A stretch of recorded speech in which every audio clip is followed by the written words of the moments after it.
ರವೀಂದ್ರ ರೇಷ್ಮೆ ಸರ್, ದಾಖಲೆಯನ್ನ ಬರೆಯುವ ಹಪಹಪಿಗೆ ಬಿದ್ದುಬಿಟ್ಟಿದ್ದಾರೆ ಸಿದ್ದರಾಮಯ್ಯನವರು.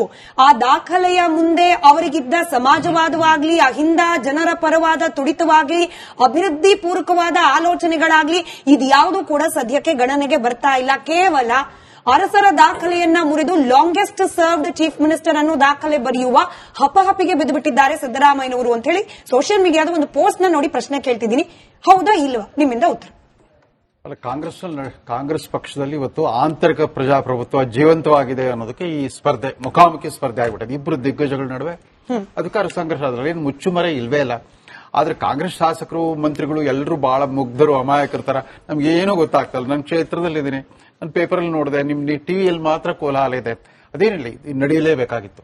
ಯಾವತ್ತಿದ್ರೂ ನಡೀಲೇಬೇಕಾಗಿತ್ತು ಈ ಥರದ್ದು. ಯಾಕಂತಂದ್ರೆ ಕಾಂಗ್ರೆಸ್ ಪಕ್ಷದಲ್ಲಿ ನಾಯಕತ್ವದ ಕೊರತೆ ಇಲ್ಲ. ಕನಿಷ್ಠ ಒಂದು ಅರ್ಧ ಡಜನ್ ನಾಯಕರುಗಳು ಮುಖ್ಯಮಂತ್ರಿ ಆಗುವಷ್ಟು ಅನುಭವ ಮತ್ತು ತಮ್ಮ ಪರಿಣಿತಿ ಎಲ್ಲ ತೋರಿಸ್ಬಿಟ್ಟಿದ್ದಾರೆ. ಕ್ಷೇತ್ರದಲ್ಲಿ ಕೂಡ ಅವ್ರ ವ್ಯಕ್ತಿಗತವಾದ ವರ್ಚಸ್ಸಿದೆ. ಕಾಂಗ್ರೆಸ್ ಪಕ್ಷದ ಸಂಘಟನೆಗೆ ಶಕ್ತಿ ತುಂಬೋದ್ರಲ್ಲಿ ಅವ್ರದ್ದು ಎಲ್ಲರದ್ದು ಪಾತ್ರ ಇದೆ. ಹೀಗಾಗಿ ಯಾವತ್ತೋ ಒಂದ್ ದಿವಸ ಈ ಸ್ಪರ್ಧೆ ನಡೀಲೇಬೇಕಾಗಿತ್ತು. ಬಟ್ ಇತಿಹಾಸ ಏನ್ ಹೇಳುತ್ತೆ ಅಂತಂದ್ರೆ, ಯಾವಾಗ ಕರ್ನಾಟಕದಲ್ಲಿ ಇಬ್ಬರು ದಿಗ್ಗಜ ನಾಯಕರ ನಡುವೆ ಸಂಘರ್ಷ ನಡೆಯುತ್ತೋ, ರಾಷ್ಟ್ರ ಮಟ್ಟದಲ್ಲಿ ಕಾಂಗ್ರೆಸ್ ಪಕ್ಷದಲ್ಲಿ ದೊಡ್ಡ ಕ್ರಾಂತಿ ಆಗೋಗ್ಬಿಡುತ್ತೆ. ಇಲ್ಲಿ ಕ್ರಾಂತಿ ನಡೆದಾಗಲೆಲ್ಲ ಅಲ್ಲಿ ಕ್ರಾಂತಿಕಾರಿ ಬದಲಾವಣೆಗಳಾಗಿದೆ. ನವೆಂಬರ್ ತಿಂಗಳು ಬಹಳ ಮುಖ್ಯವಾದದ್ದು ಕಾಂಗ್ರೆಸ್ ಪಕ್ಷಕ್ಕೆ ಕೂಡ, ಕರ್ನಾಟಕಕ್ಕೆ ಕೂಡ. ನೋಡಿ, ರಾಜ್ಯೋತ್ಸವದ ಮಾಸ. ನವೆಂಬರ್ 14ಕ್ಕೆ ಜವಾಹರ್ಲಾಲ್ ನೆಹರು ಜಯಂತಿ ಆಚರಿಸ್ತಾರೆ. ನವೆಂಬರ್ 19ಕ್ಕೆ ಇಂದಿರಾ ಗಾಂಧಿಯವರ ಹುಟ್ಟುಹಬ್ಬ ಆಚರಿಸ್ತಾರೆ. ನವೆಂಬರ್ 12, 1969 ಕರ್ನಾಟಕದ ಸಿದ್ದಮ್ಮನಹಳ್ಳಿ ನಿಜಲಿಂಗಪ್ಪನವರು ಎಐಸಿಸಿ ಅಧ್ಯಕ್ಷರಾಗಿದ್ರು, ಇಂದಿರಾ ಗಾಂಧಿ ಅವರು ಪ್ರಧಾನಮಂತ್ರಿ ಆಗಿದ್ರು. ಅವರಿಬ್ಬರ ನಡುವೆ ಇದೇ ತರದ ಕ್ರಾಂತಿ ಆಗೋಗ್ಬಿಟ್ಟು ಕಾಂಗ್ರೆಸ್ ಪಕ್ಷ ಇಬ್ಬಾಗವಾಗಿ ಹೋಳಾಯಿತು. ಫಸ್ಟ್ 1969 ಸ್ಪ್ಲಿಟ್ ಆಗಿದ್ದು ನವೆಂಬರ್ 12, 1690. ಅವತ್ತು ಕೂಡ ಕರ್ನಾಟಕದ ನಿಜಲಿಂಗಪ್ಪನವರು ಮತ್ತು ಇಂದಿರಾ ಗಾಂಧಿ ಅವರು ಅವ್ರ ನಡುವಿನ ಸಂಘರ್ಷ. ಬಟ್ ಅವತ್ತದು ಒಂದು ಸೈದ್ಧಾಂತಿಕ ಮತ್ತು ವೈಚಾರಿಕ ಸಂಘರ್ಷ ಆಗಿತ್ತು. ಇಂದಿರಾ ಗಾಂಧಿ ಅವರು ತಮ್ಮ ಆಯ್ಕೆ ಮಾಡಲಿಕ್ಕೆ ಕಾರಣರಾಗಿದ್ದ ಹಿರಿಯರನ್ನೆಲ್ಲ ಅವ್ರದೆಲ್ಲ ಯಥಾಸ್ಥಿತಿವಾದಿ ನೀತಿ, ನಾವು ಎಡಪಂಥೀಯ ಸಮಾಜವಾದಿ ಒಲವಿನ ಒಂದು ಹೊಸ ಹಾದಿ ಹಿಡಿಯಕ್ಕೆ ಹೊರಟಿದ್ರು. ಅದು ಹಾಗಾಗಿ ಸಂಘರ್ಷ ಆಗಿತ್ತು. ಅದಾದ್ಮೇಲೆ 1978 ಇಂದಿರಾ ಗಾಂಧಿ ಅವರು ಪಾಪ 77ರ ಈ ತುರ್ತು ಪರಿಸ್ಥಿತಿ ನಂತರ ಚುನಾವಣೆಯಲ್ಲಿ ಸೋತು ಅಜ್ಞಾತವಾಸದಲ್ಲಿದ್ರು. ಇಂದಿರಾ ಗಾಂಧಿ ಅವರ ಕತೆ ಮುಗೀತು ಅಂತಂದ್ಬಿಟ್ಟು ಇಲ್ಲಿ ಕರ್ನಾಟಕದಲ್ಲಿ ದೇವರಾಜ ಅರಸು ಮತ್ತು KH ಪಾಟೀಲ್ ನಡುವೆ ದೊಡ್ಡ ಸಂಘರ್ಷ ನಡೀತು. ಅದು ರಾಷ್ಟ್ರ ಮಟ್ಟದಲ್ಲಿ ಎಂಥ ಕಂಪನ ಆಯಿತು ಅಂತಂದ್ರೆ, ಮತ್ತೆ 1978 ಜನವರಿ 21 ಕಾಣುತ್ತೆ, ಒಡೆದ್ಬಿಟ್ಟು ಬ್ರಹ್ಮಾನಂದ ರೆಡ್ಡಿ ಕಾಂಗ್ರೆಸ್ ಅಂಡ್ ಇಂದಿರಾ ಕಾಂಗ್ರೆಸ್ ಅಂತ. ಇಂದಿರಾ ಕಾಂಗ್ರೆಸ್ ಅನ್ನು ಅಸ್ತಿತ್ವಕ್ಕೆ ಬಂದಿದೆ 1978 ಬಟ್ ಇವಾಗ ಏನ್ ಕಡೆಗೆ ಏನಾಗ್ಬಿಡ್ತು, 1979ರಲ್ಲಿ ದೇವರಾಜ ಅರಸು ಇಂದಿರಾ ಗಾಂಧಿ ಅವ್ರ ನಡುವೆ ಇದೇ ತರದ ಕ್ರಾಂತಿ ಸಂಘರ್ಷ ನಡೆದ್ಬಿಟ್ಟು ಇಂದಿರಾ ಕಾಂಗ್ರೆಸ್ ಕಾಂಗ್ರೆಸ್ ಯು ಅಂತ ದೇವರಾಜ ಅರಸರದೇ ಒಂದು ಸಪರೇಟ್. ಬಟ್ ಎಲ್ಲಿವರೆಗೂ ದೇವರಾಜ ಅರಸು ಮುಖ್ಯಮಂತ್ರಿ ಆಗಿದ್ರು ಅಲ್ಲಿವರೆಗೂ ಶಾಸಕರೆಲ್ಲ ಹಿಂಗೆ ಮಾತಾಡ್ತಿದ್ರು. ಇಡೀ ಕಾಂಗ್ರೆಸ್ ಇಂದಿರಾ ಗಾಂಧಿ ಅವ್ರಿಗೆ ಎದುರು ಹಾಕೊಂಡ್ರು ಕೂಡ ದೇವರಾಜ ಅರಸರಿಗೆ ಅಧಿಕಾರ ಇರೋವರೆಗೂ ಶಾಸಕರೆಲ್ಲ ಅವ್ರ ಕಡೆನೇ ಇದ್ರು. ಅಂದ್ರೆ ಈಗಲೂ ಕೂಡ ಕಾಂಗ್ರೆಸ್ ಸ್ಪ್ಲಿಟ್ ಆಗೋ ಸೂಚನೆಗಳು ಕಂಡು ಬರ್ತಾ ಇದೆಯಾ ಸರ್? ಸಿದ್ದರಾಮಯ್ಯ ಕಾಂಗ್ರೆಸ್, DK ಕಾಂಗ್ರೆಸ್ ಅಂತ ಆಗೋ ಸಾಧ್ಯತೆಗಳಿದೆ. ಕಳೆದ 3-4 ದಿವಸ ತಕ್ಷಣ ಒಂದು ತೀಕ್ಷ್ಣ ತಿರುವು ಪಡ್ಕೊಂಡ್ಬಿಟ್ಟಿದೆ. ಈ ಸ್ಪರ್ಧೆ ಗುಪ್ತಗಾಮಿನಿಯಾಗಿ ಇದ್ದೇ ಇತ್ತು. ಇದಕ್ಕಂತ ಈ 136 ಸೀಟ್ಗಳ ಸುಭದ್ರ ಸರ್ಕಾರ ಬಂದಾಗಲೇ ಈ ಅಭದ್ರತೆ ಶುರುವಾಗ್ಬಿಡುತ್ತೆ. ಯಾಕಂದ್ರೆ ಹಿಂದೆ ಸಿದ್ದರಾಮಯ್ಯ ಪ್ರಶ್ನಾತೀತ ನಾಯಕರಾಗಿದ್ರು ಮೊದಲ 5 ವರ್ಷ. ಮೊದಲೇ ದಿವಸದಿಂದ ಆ ಪ್ರಶ್ನೆ ಇದ್ದೇ ಇತ್ತು. 2.5 ವರ್ಷದ ನಂತರ ಒಳ ಒಪ್ಪಂದ ಆಗಿದೆ ಅಂತ. ಕಳೆದ 3-4 ದಿವಸದ ಮಾತುಗಳು ಕೇಳಿಸ್ಕೊಡ್ತಾ, ಅದು ನಿನ್ನೆ ನೋಡಿ ಬೆಸ್ಟ್ ಆಫ್ ಲಕ್ ಅಂತ ಹೇಳ್ಬಿಟ್ರು. ಹೌದು, DK ಶಿವಕುಮಾರ್ ಅವರೇನೋ ಮುಖ್ಯಮಂತ್ರಿ, ಹೌದು ನಮ್ಮ ಮುಖ್ಯಮಂತ್ರಿಗಳು ಪುನರ್ ಅವರೇ 2 ಬಜೆಟ್ ಮಂಡಿಸ್ತಾರಂತೆ, ಮಂಡಿಸ್ಲಿ ಬೆಸ್ಟ್ ಆಫ್ ಲಕ್ ಅಂತ ಸೂಚ್ಯವಾಗಿ ಹೇಳಿದ್ರಲ್ಲ. ಆ ವ್ಯಂಗ್ಯೋಕ್ತಿ ಏನಿತ್ತು, ಇದರ ಅರ್ಥ ಏನು ಅಂತ ಈಗಾಗಲೇ ಮನಸ್ಸುಗಳು ಒಡೆದೋಗ್ಬಿಟ್ಟಿದೆ. ಪಕ್ಷ ಒಡೆಯುತ್ತೆ ಬಿಡುತ್ತೋ, ಮನಸ್ಸುಗಳು ಒಡೆದೋದ್ಮೇಲೆ ಇವತ್ತು ಕೂಡ ಇದೇ ಸ್ಥಿತಿಯಲ್ಲಿ ಮುಂದುವರಿಯೋದು. ಇವತ್ತು ಕೂಡ ಒಂದು ಕಾರ್ಯಕ್ರಮದ ವೇದಿಕೆಯಲ್ಲಿ ಕುತ್ಕೊಂಡಿದ್ರು, ಇಬ್ರು ಮಾತನಾಡ್ತಾ ಇದ್ರು, ಎಲ್ಲ ಕೂಡ ಓಕೆ ಅನ್ನೋ ಮೆಸೇಜ್ ಪಾಸ್ ಮಾಡೋ ಪ್ರಯತ್ನ ಮಾಡ್ತಾ ಇದ್ರು. ಅವ್ರ ಮುಖಭಾವದಲ್ಲಿ ನಾನಾ ಸಂಗತಿಯಲ್ಲಿ ನೀವು ಊಹಿಸಬಹುದಾಗಿತ್ತು. ಅದು ಎಂದಿನ ಯಥಾಸ್ಥಿತಿ ಇರಲಿಲ್ಲ, ಸಹಜವಾದ ಮುಖಭಾವ ಇರಲಿಲ್ಲ, ಒಂದು ಶತ್ರುಭಾವ ಎದ್ದು ಕಾಣಿಸ್ತಾನೆ ಇತ್ತು. ಯಾಕಂದ್ರೆ ನೀವು ಹಿರಿಯರು ಸಾಕಷ್ಟು ಅಲ್ಲ ರಾಜಕೀಯವನ್ನು ಬಹಳ ಹತ್ತಿರದಿಂದ ಅಬ್ಸರ್ವ್ ಮಾಡಿದ್ದೀರಿ. ಹೀಗಾಗಿ ನಿಮ್ಮ ಮಾತಲ್ಲಿ ಸತ್ಯ ಇದೆ ಅನ್ನೋದನ್ನ ನಾನು ಕೂಡ ನಂಬ್ಕೊಳ್ತಾ, ಸತೀಶ್ ಅವರೇ, ಕಲ್ಯಾಣ ಕರ್ನಾಟಕ, ಕಿತ್ತೂರು ಕರ್ನಾಟಕ, ಮಧ್ಯ ಕರ್ನಾಟಕ ಭಾಗದಲ್ಲಿ ಶಾಸಕರು ಬೇಸತ್ತು ಹೋಗ್ಬಿಟ್ಟಿದ್ದಾರೆ, ಅನುದಾನ ಸಿಗ್ತಲೇ ಇಲ್ಲ. ಅದಕ್ಕೆ ಉದಾಹರಣೆ ಅನ್ನೋ ರೀತಿಯಲ್ಲಿ ಅನೇಕ ಬಾರಿ ಬಹಿರಂಗವಾಗಿ ಹೇಳಿಕೆಗಳನ್ನ ಕೊಟ್ಟಿದ್ದಾರೆ.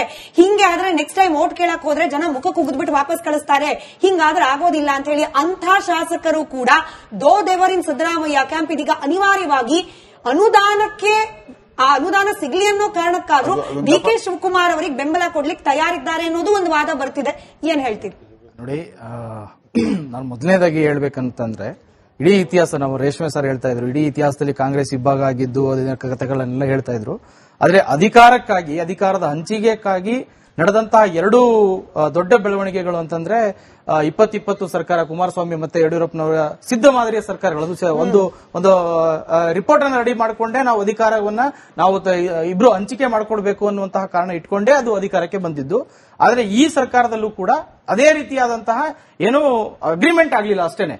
ಆದ್ರೆ ಒಂದು ಅಧಿಕಾರದ ಹಂಚಿಕೆ ಆಗಬೇಕನ್ನುವಂತಹ ಒಂದು 4 ಗೋಡೆ ನಡುವೆ ನಡೆದಂತಹ ಮಾತುಕತೆ ಇಟ್ಕೊಂಡೇ ಈ ಎರಡೂ ಬೆಳವಣಿಗೆಗಳು ನಡೀತಾ ಇರುವಂತದ್ದು. ಈ ರೀತಿಯಾದಂತಹ ಬೆಳವಣಿಗೆಗಳು ಬಹುಶಃ ಇವೆರಡೇ ಘಟನೆಗಳು ಅಂತ ಕಾಣುತ್ತೆ. ಸೊ ಇಂತಹ ಬೆಳವಣಿಗೆಗಳು ನಡೆದಾಗ ಸಹಜವಾಗಿನೇ ಇಡೀ ರಾಜ್ಯದ ಅಭಿವೃದ್ಧಿಯ ಮೇಲೆ ಆಗಿರ್ಬೋದು, ಮತ್ತೆ ನೀವು ಹೇಳ್ದಂಗೆ ಕಿತ್ತೂರು ಕರ್ನಾಟಕ, ಮಧ್ಯ ಕರ್ನಾಟಕ, ಬೆಳಗಾವಿ ಕರ್ನಾಟಕ, ಈ ತರದ ಸಮಸ್ಯೆಗಳ ಮೇಲಿನ ಅಭಿವೃದ್ಧಿಗಳ ಬಗ್ಗೆ ಖಂಡಿತವಾಗ್ಲೂ ಕೂಡ ಅಭಿವೃದ್ಧಿ ಕುಂಠಿತ ಆಗಕ್ಕೆ ಸಾಧ್ಯತೆಗಳಿದಾವೆ. ಆದ್ರೆ ಈಗ ನಡೀತಾ ಇರುವಂತಹ ಚರ್ಚೆ ಇದೆಯಲ್ಲ, ಇದರಲ್ಲಿ ಆ ರೀತಿಯಾದಂತಹ ಈ ಅಧಿಕಾರ ಕೇಳೋದ್ರಲ್ಲಿ ತಪ್ಪೇನಿದೆ? ಯಾರೇ ಆಗಿರ್ಲಿ ಅಧಿಕಾರ ಕೇಳೋದ್ರಲ್ಲಿ ತಪ್ಪಿಲ್ಲ. ಯಾಕೆ ಅಂತಂದ್ರೆ ಈಗ ರಾಜಕೀಯಕ್ಕೆ ಬರುವಂತದ್ದೇ ಮಹತ್ವಾಕಾಂಕ್ಷೆಗಳನ್ನ ಇಟ್ಕೊಂಡೆ. ಶಾಸಕರಾಗಬೇಕು, ಶಾಸಕರಾದ್ಮೇಲೆ ಸಚಿವರಾಗಬೇಕು, ಸಚಿವರಾದ್ಮೇಲೆ ನಾವು DCM ಆಗಬೇಕು, ಮುಖ್ಯಮಂತ್ರಿ ಆಗಬೇಕು ಅನ್ನುವಂತಹ ಆಸೆಗಳನ್ನ ಇಟ್ಕೊಂಡೇ ಬರುವಂತದ್ದು. ಶಾಸಕರಾದವರು ಯಾರು ನಾನು ಜಿಲ್ಲಾ ಪಂಚಾಯತಿಗೆ ಹೋಗಬೇಕು, DCM ಆದವರು ಯಾರು ನಾನು ಜಿಲ್ಲಾ ಪಂಚಾಯತಿ ಹೋಗಿ ನಿಂತ್ಕೋಬೇಕು ಅನ್ನುವಂತಹ ಯಾವುದೇ ನಿರಾಸೆಗಳನ್ನ ಇಟ್ಕೊಂಡು ಯಾರು ರಾಜಕಾರಣಕ್ಕೆ ಬರಲ್ಲ. ಆದ್ರೆ DK ಶಿವಕುಮಾರ್ ಕೇಳೋದ್ರಲ್ಲಿ ತಪ್ಪೇನೂ ಇಲ್ಲ. ಮತ್ತೆ ಅದರಲ್ಲೂ ರೇಷ್ಮೆ ಸರ್ ಹೇಳ್ದಂಗೆ ಕಾಂಗ್ರೆಸ್ನಲ್ಲಿ ಒಂದು ಆಂತರಿಕವಾದಂತಹ ಪ್ರಜಾಪ್ರಭುತ್ವ ಇದೆ. ಎಲ್ಲಾ ಶಾಸಕರ ಅಭಿಪ್ರಾಯಗಳನ್ನು ಕೇಳ್ತಾರೆ. ಎಲ್ಲೋ ಹುಜೂರ್ಗಳು ಹೇಳುವಂತಹ ಕೊಟೋಲೆಗಳನ್ನು ಅದು ಹಿಂದಿನ ಕಾಲದಲ್ಲಿ ಆಗಿರಬಹುದು, ಈಗಿಲ್ಲ. ಆ ತರದ ಶಾಸಕರದ್ದು DCM ಅವರದ್ದು ಅವರ ಮಾತುಗಳಿಗೆ ಕಿವಿ ಕೊಡೋರು ಯಾರು ಇಲ್ಲ ಅಂತಾನೆ ಅಲ್ವಾ ದೆಹಲಿ ವಿಮಾನ ಹತ್ತುತ್ತಿದ್ದಾರೆ, ಬೆಂಗಳೂರಿಗೆ ವಾಪಸ್ ಇಳಿತಿದ್ದಾರೆ, DK Shivakumar all the best ಹೇಳ್ತಿದ್ದಾರೆ. ಈ ಹಪಾಹಪಿಯಾಗಿ ಕಾಣ್ತಿದೆ. ನಿಜವಾಗ್ಲೂ ಆಂತರಿಕ ಡೆಮೋಕ್ರಸಿ ಇದ್ದಿದ್ದು ಅದಕ್ಕೆ ಈಗಲೂ ಕೂಡ ಕಾಂಗ್ರೆಸ್ ನಲ್ಲಿ ಮನ್ನಣೆ ಇದೆ ಅನ್ನೋಂಗಿದ್ರೆ ಈ ಮಟ್ಟಿನ ಗಲಿಬಿಲಿ ಯಾಕೆ ಅಂತ ಹೇಳಿ ನನಗನ್ನಿಸ್ತಾ ಇರೋದು ಏನಂತಂದ್ರೆ, ಕಾಂಗ್ರೆಸ್ ನಾಯಕರುಗಳಲ್ಲೂ ಕೂಡ ಅಂತಹ ಗೊಂದಲಗಳಿದೆಯೋ ಇಲ್ಲೋ ಗೊತ್ತಿಲ್ಲ. ಆದ್ರೆ ಕಾರ್ಯಕರ್ತರಲ್ಲಿ ಅಂತಹ ಗೊಂದಲಗಳೇ ಇಲ್ಲ. ಯಾಕಂದ್ರೆ ಮುಕ್ತವಾಗಿ ಒಪ್ಕೊಳ್ತಾ ಇದ್ದಾರೆ ನಮ್ಮ ನಾಯಕರುಗಳು DK ಶಿವಕುಮಾರ್ ಅವರು, ನಮ್ಮ ನಾಯಕರುಗಳು ಸಿದ್ದರಾಮಯ್ಯನವರು, ಇನ್ಕ್ಲೂಡಿಂಗ್ ಶಾಸಕರು ಆಲ್ಸೋ. ಎಲ್ಲರೂ ಕೂಡ ಯಾರು ನಮ್ಮ ನಾಯಕರುಗಳು ಇಬ್ರು ಅಲ್ಲ ಅನ್ನುವಂತ ಯಾವ ಮಾತುಗಳನ್ನು ಹೇಳ್ತಾ ಇಲ್ಲ. ಯಾಕಂದ್ರೆ ಲಾಸ್ಟ್ ಬಿಜೆಪಿಯಲ್ಲಿ ಮಂತ್ರಿಗಳನ್ನಾಗಬೇಕಾದ್ರೆ, ರೆಸಾರ್ಟ್ ರಾಜಕಾರಣಗಳಾಗಬೇಕಾದ್ರೆ ಏನಾಗಿತ್ತು ಅಂತಂದ್ರೆ ಬಹಿರಂಗವಾಗಿ ಹೇಳ್ಕೊತಾ ಇದ್ರು ನಮ್ಮ ನಾಯಕರು ಯಡಿಯೂರಪ್ಪನವರು ಮಾತ್ರ ಅನ್ನುವಂತಹ ಒಂದು ಬಣ ಇತ್ತು. ನಮ್ಮ ನಾಯಕರುಗಳು ಇಂಥ ಸದಾನಂದ ಗೌಡರು, ನಮ್ಮ ನಾಯಕರು ಜಗದೀಶ್ ಶೆಟ್ಟರ್ ಅಂತ ಮಾತ್ರ ಇತ್ತು ಹೊರತು ಕಾಂಗ್ರೆಸ್ ನಲ್ಲಿ ಅಂತ ಪರಿಸ್ಥಿತಿಗಳಿಲ್ಲ. ಮುಕ್ತವಾಗಿ ಆಂತರಿಕ ಪ್ರಜಾಪ್ರಭುತ್ವ ಇದೆ. CLP ಡಿಸೈಡ್ ಮಾಡಿದೆ ಸಿದ್ದರಾಮಯ್ಯ ಮುಖ್ಯಮಂತ್ರಿ ಮಾಡಬೇಕು ಅನ್ನುವಂಥದ್ದನ್ನ. ಮುಖ್ಯಮಂತ್ರಿಗಳ ಕಾನೂನು ಸಲಹೆಗಾರ ಹೊನ್ನಣ್ಣವರು ಬಹಳ ಸ್ಪಷ್ಟವಾಗಿ ಹೇಳ್ತಾರೆ, ಡೆಲ್ಲಿಯಲ್ಲಿ ಕೂತ್ಕೊಂಡು ತೀರ್ಮಾನ ಮಾಡಕ್ಕಾಗಲ್ಲ, ಇಲ್ಲಿ ಶಾಸಕಾಂಗ ಸಭೆಯಲ್ಲಿ ತೀರ್ಮಾನ ಅಂದ್ರೆ ಹೈಕಮಾಂಡಿಗೂ ಚಾಲೆಂಜ್ ಮಾಡ್ತಾ ಇದ್ದಾರೆ. ಇದನ್ನ ಈ ಗಂಭೀರತೆ ಕಾರಣ ಏನು ಅಂದ್ರೆ ಹೊನ್ನಣ್ಣ ಮಾತಾಡ್ತಾರೆ.